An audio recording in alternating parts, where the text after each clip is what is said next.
আসসালামু আলাইকুম। আমি ধলাগুৰি যুৱ ফাউণ্ডেশ্যনৰ ফালৰ পৰা আহিছোঁ। তেখেত অতিকে দুখীয়া পৰিয়ালৰ এজন ব্যক্তি হয়। তেখেতৰ আজি প্ৰায় 5 বছৰ ধৰি কেঞ্চাৰ বেমাৰত ভুগি আছে।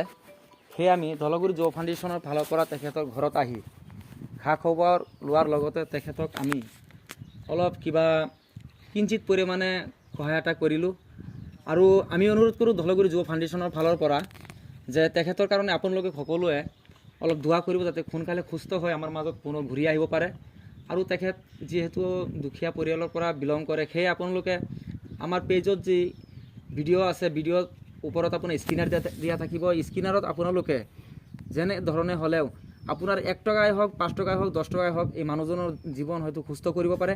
সেয়ে আপোনালোকে পইচাৰ ফালে নাচাই এই মানুহজনৰ কাৰণে প্লিজ আপোনালোকে দয়া কৰি হাত জোৰ কৰি অনুৰোধ কৰিছোঁ, 10 টকা, 5 টকা, 50 টকা যোনে যিমান পাৰে এই স্কেনাৰত আপোনালোকে ডনেশ্যন কৰিব। যুৱ ফাউণ্ডেশ্যনৰ পৰা ইয়ালৈ পদুমপুখুৰী গাঁৱলৈ আহিছোঁ। এইজন অসুস্থ, কেঞ্চাৰ ৰোগত অসুস্থ এজন ব্যক্তি। তেওঁৰ ইয়াৰ ডাঙৰ ল'ৰা। পৰিয়ালত ইনকাম বুলি ক'লে এইজনে ল'ৰা, আৰু ইনকামৰ পথ এইজনে, আৰু বেলেগ নাই। গতিকে আপোনালোকে চাওক তেওঁৰ অৱস্থাটো একবাৰ খুলি দিয়ক। অৱস্থাটো একবাৰ চাওক। ইমান ডাঙৰ বেমাৰ লৈ তেওঁ টকাৰ অভাৱত চিকিৎসা কৰিব পৰা নাই।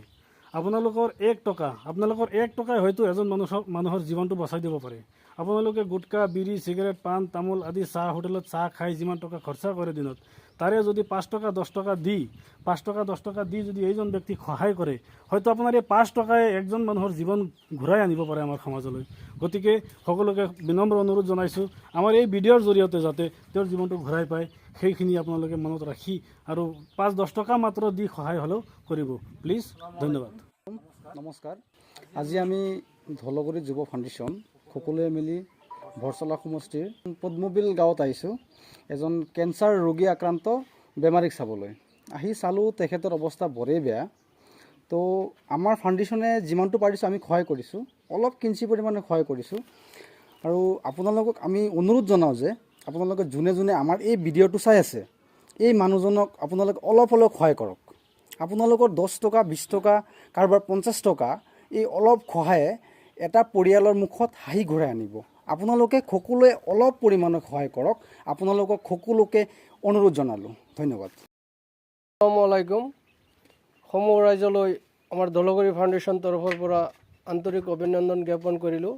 আজি আমি ধলাগুৰি যুৱ ফাউণ্ডেশ্যনৰ সদস্যবৃন্দক লৈ পেলাই আমি পদমপুখুৰী গাঁৱত উপস্থিত হৈ পেলাই কৰ্কট ৰোগত আক্ৰান্ত হোৱা এজন ব্যক্তিক সাক্ষাৎ কৰিলোঁ।